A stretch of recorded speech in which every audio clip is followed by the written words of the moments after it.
you have accepted the truth. Yes, and once again, I need your assistance, Lord Vader, because I cannot find a character in Street Fighter 6, and yet I want to be a master. Indeed, you are powerful, as the Emperor has foreseen. Well, I don't know about all that, but I do remember how well we did in Elden Ring, tackling the entire game and the DLC with nothing but a lightsaber, a steed, and the dark side of the Force. That is correct. I also remember how well we did taking out that last boss, and so I am confident with your assistance, we can both be masters. The battle will be ours. Today we will teach them fear.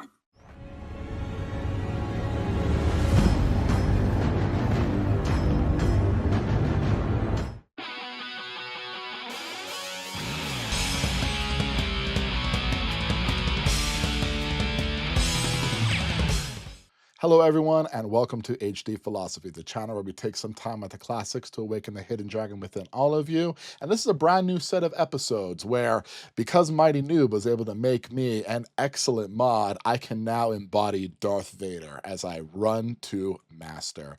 He's overtaking Bison in this instance. I mean, honestly, anybody who watched my Elden Ring run, you know that something about Darth Vader brings out that competitive edge. You know, not only did I want to beat that last boss of Elden Ring, I wanted to beat him convincingly. Like I was like inspired by the Dark Lord of the Sith. So I'm hoping that kind of inspiration moves into this game, and I'll probably deep dive on why I apparently need that in order to commit to a game. But as usual, a little bit of philosophy before we jump in. Now, this week has been a fascinating week in my academic pursuits. When I was reading through a book on faith versus reason, there was a quote by Martin Luther where Luther saw the commandments of the Bible as promises. And that was like a strike of lightning because I love morality. The reason why I teach medical ethics is because my specialty is in philosophical ethics. And so when I built the course itself, I built the course in kind of like an introduction to philosophy, introducing them to like that old Greek Hellenistic style of approach to academia. And then I brought them into bioethics, you know, because there is a narrative there. I mean, Plato, some say that all of Western society is a footnote to Plato. So I really took that on in that course. But the faith versus reason, when I heard that Martin Luther kind of sees the Bible as like a fulfilling of God's promises, I started thinking about that in relation to morality. Because I've always kind of known that we all have our cross to bear, but we also have something we're sacrificing to as well. I mean, like I said, I've been teaching ethics for a while. So, because when I read that from Luther, I was like, man, there is a relationship when you act morally. You at least have the faith that through your moral actions, some kind of good is being produced, you know? This is the kind of faith that lead lots, for example, to argue that the foundations are moral. As in, when I'm acting, I'm already prioritizing my action over a bunch of other actions. And so when I'm prioritizing my action over a bunch of other actions, I'm saying I'm valuing this action, this ought, whatever is willing me towards this position. I'm valuing this over other things. So I'm already intrinsically making a decision on what I ought to do over everything else. And that right there is kind of like a moral paradigm. Anytime I enter into that ought, I'm using a specific kind of reason. Kant would call it a practical reason. But it's just absolutely fascinating that this one line carries with it so much weight. Like, what kind of relationship am I building to? What kind of relationship am I acting on? Often when we act in a relationship, it's to a future-oriented me, you know? Virtue ethics takes this approach, you know? This future-oriented me of being a very flourishing individual. I'm acting in that way. So I don't want to sacrifice a lot of my time to stuff that doesn't give a payback because it's almost like I'm taking away from future me. Also at the same time, I don't want to take this carnival approach where I just screw everybody around me and I don't act morally whatsoever, because then words, not only will I be ostracized from society, but I'm really taking away from future-oriented me from being a good individual. You know, that's kind of the foundations for Aristotelian ethics. He calls that eudaimonia right there. But it's like there's a relationship between me and future me when I'm making these decisions as well. And I teach nursing students. So a lot of them understand intimately that what they're sacrificing to is a future nurse, and they want that nurse to be the best nurse they can be because the knowledge that they carry will save lives. So it's like they hit the books and they try to study in this way, so future-oriented them or future them won't make mistakes that might cost somebody their life. But at the same time, they don't want to make mistakes like cheating in their ethics course, for example, because then what does that say about future nurse who can never shake the fact that they cheated on their ethics course, you know? So just fascinating, just absolutely fascinating. I'm really enjoying this new arc of study. But man, something to keep in mind. I hope you folks got something out of that, but let's get into the games.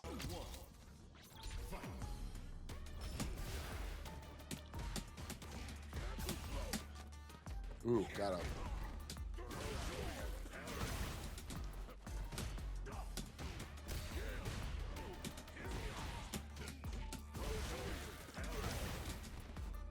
Guess I'll take that.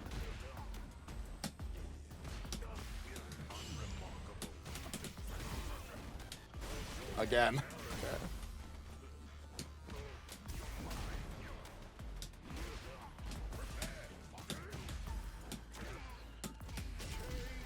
Tanking all these uppercuts.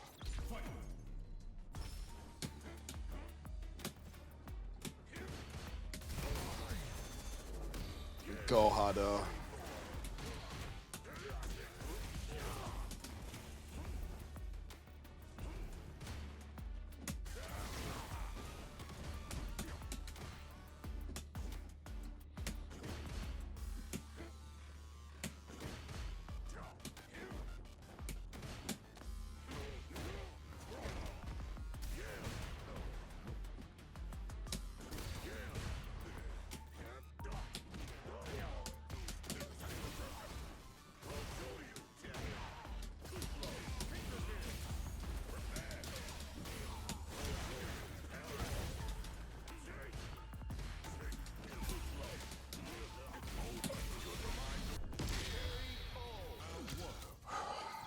They like the sweep and DI.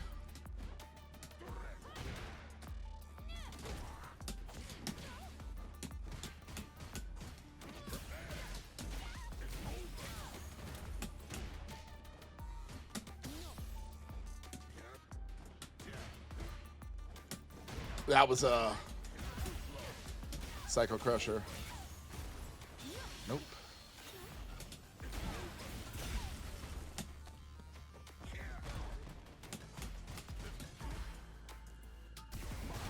Jump.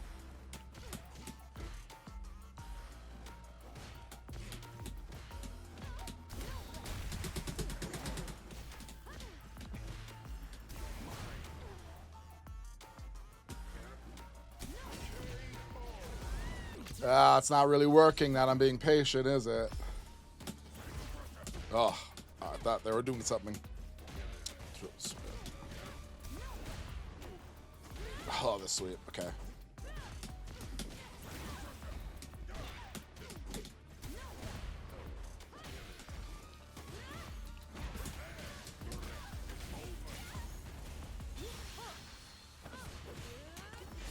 Whoa! I got the...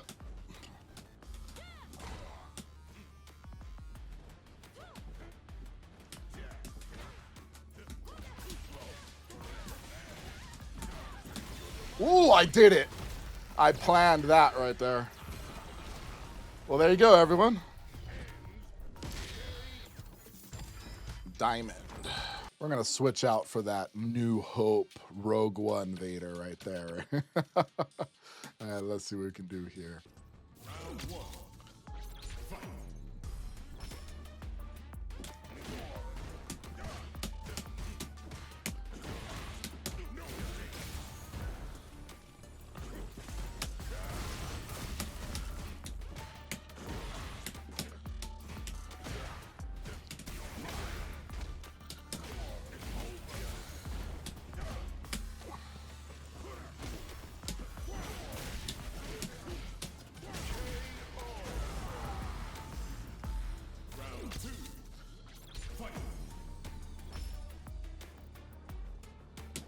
Nice jump.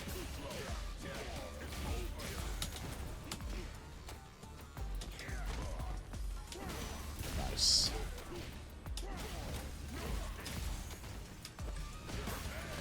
Should have held it. Perfect. Nice job.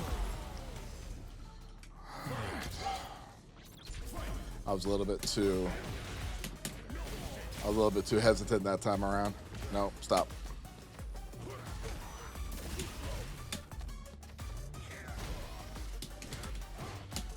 Nice. Nice. Okay, you saw that I waited for it last time. Oh, interesting. Get out of here.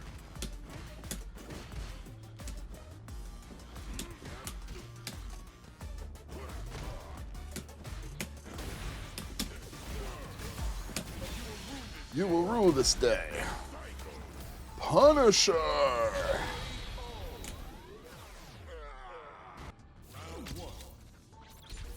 Scissor.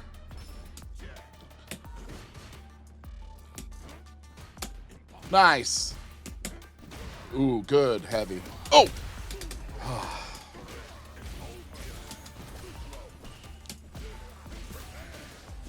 I should have held it. Maybe.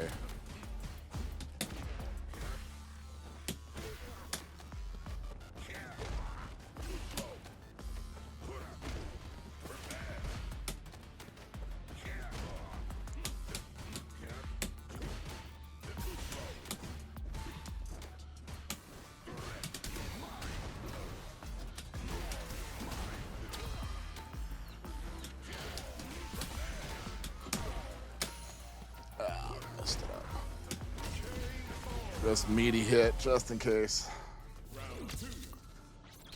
He could have DI'd there, though, and I would have been toast. Nice.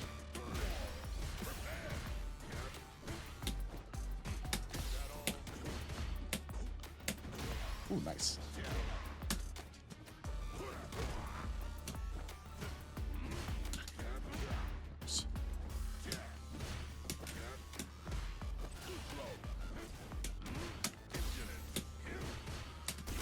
Gotcha.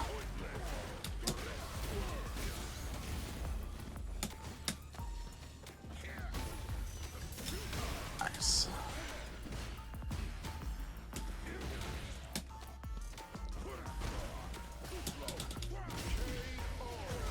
Good games, man. I noticed that second round, I was playing way too passive. So I was like, I need to really get in there. Another bison? My goodness. I've played this guy before. Damn.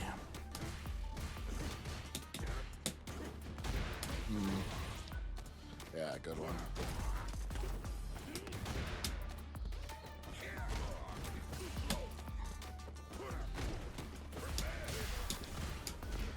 Oh, interesting.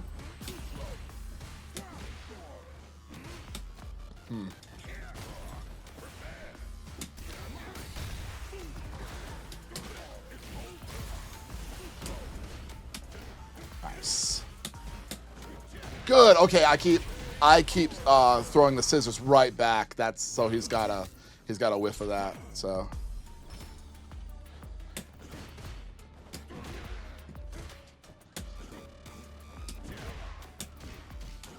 Tried to meaty there. He's not plus there.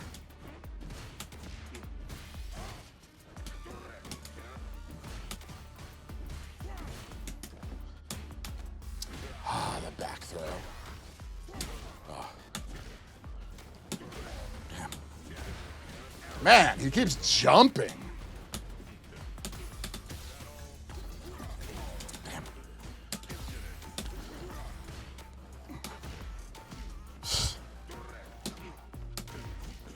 So he keeps jumping at me. So I'm gonna have to hold Psycho Crusher on this. Oh, he left. I've been thinking about this for a while. Like, what is it about characters that inspires me?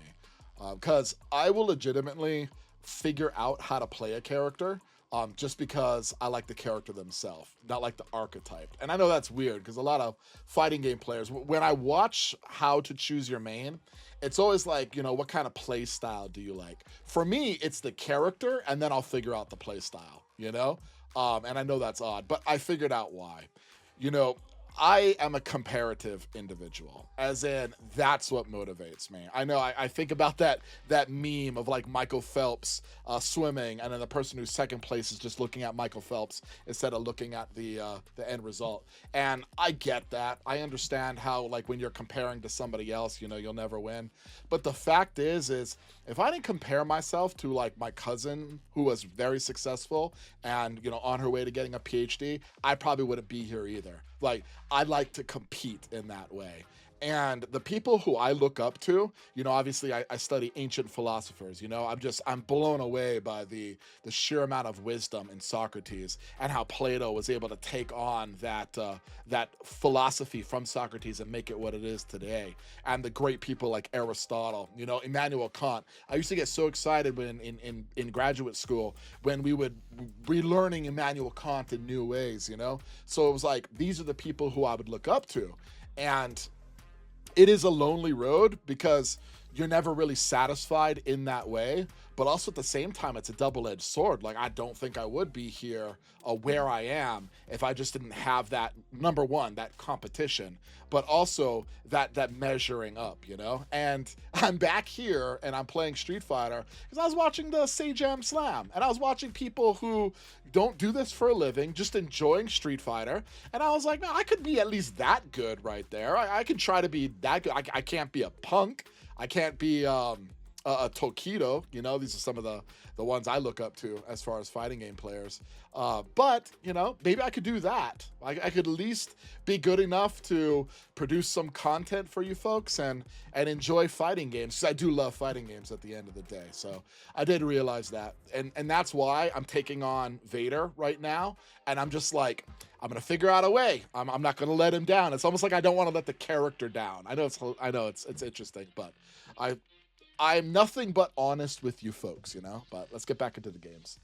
I've never played an Ed, but let's play.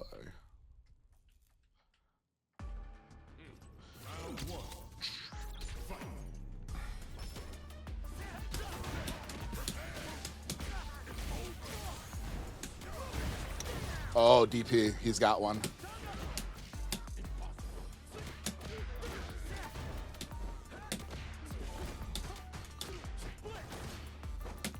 Stop it.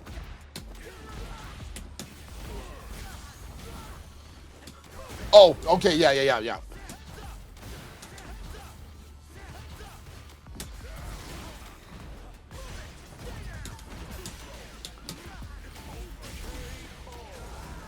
Yeah, baited it that time. I got to bait 80% of the time.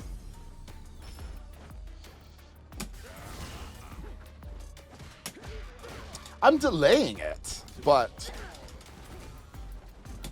Oh, man, I thought... Okay. Ah, come on! Who does this, like, DIing in just neutral? Just straight up neutral. I'm way too late on that. Okay, right back. Okay. Stop jumping. Rule the middle ground.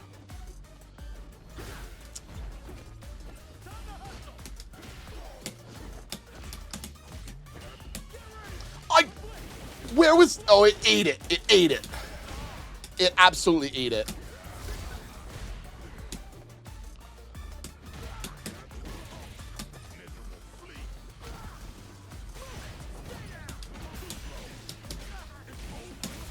Let's see how much.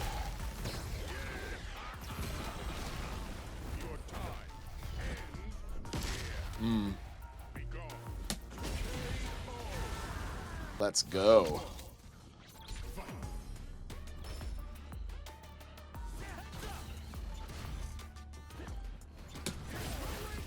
So he just reacts to anything. Yeah.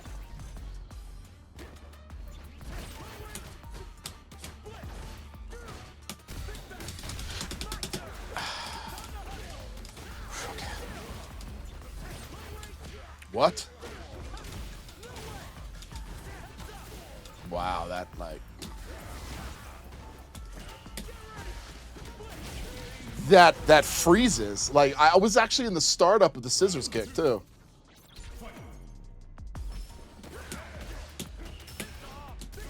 And there it is again.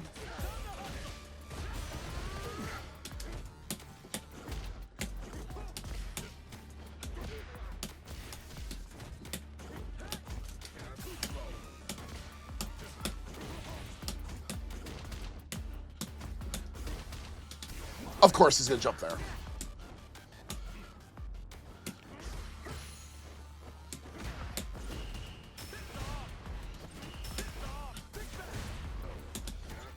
I didn't jump. Yep, that's what he's gonna keep doing. Gotcha.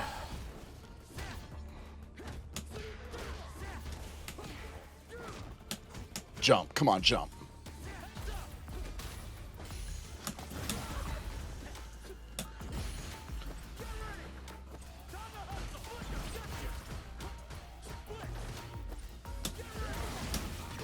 Gotcha. Oh, I didn't need to spend it. Well, I tried to spend it the first 2 times, but... Alright. Oh, okay. There's the second round. He likes to jump back at start, so... I cannot believe that!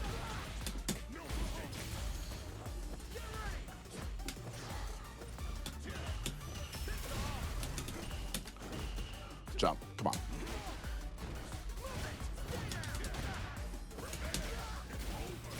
Do it again.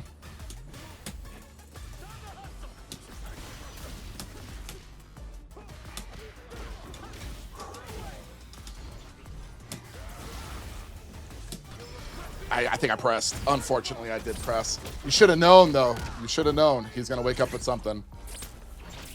Okay. All right. And I lost because of random neutral DI. Unfortunate, but that's what this game is okay with.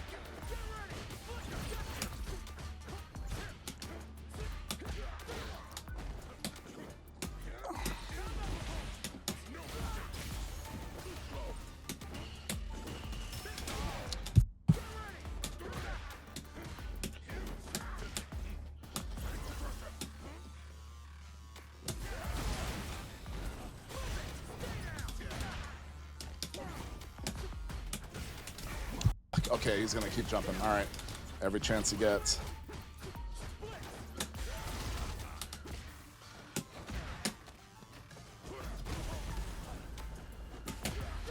I tried to trip guard him.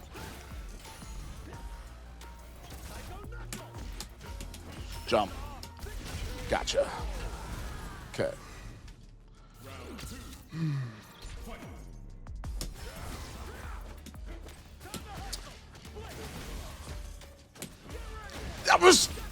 That was freaking kick, but it keeps getting lost.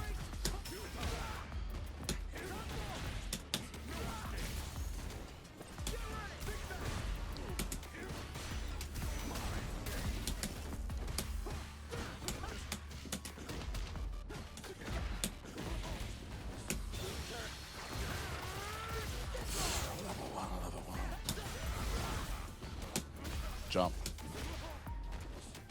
No, I'm gonna block. Get down there. Yeah, bait 80% of the time. And then have an answer. Actually have an answer, you know? So I love things like the Sajam Slam and stuff like that. Like them working as a team. Brian F is my favorite team by far. Inspirational. Love to watch them. And it's like, they really give me an idea of how much you need to grind in this game to be like competent. And so let the grind begin, you know? Let's see where we get to. I'm having a blast playing as Vader. Trying my best not to let the character down. When I lose, it's like, okay, you know, I gotta focus. I gotta focus. I can do something about this. I can do something about this, you know? So Thank you, everyone who tuned in, who watched all the way till the end. And as usual, take some time with the classics because they will awaken the hidden dragon within all of you. And I'll see you next time.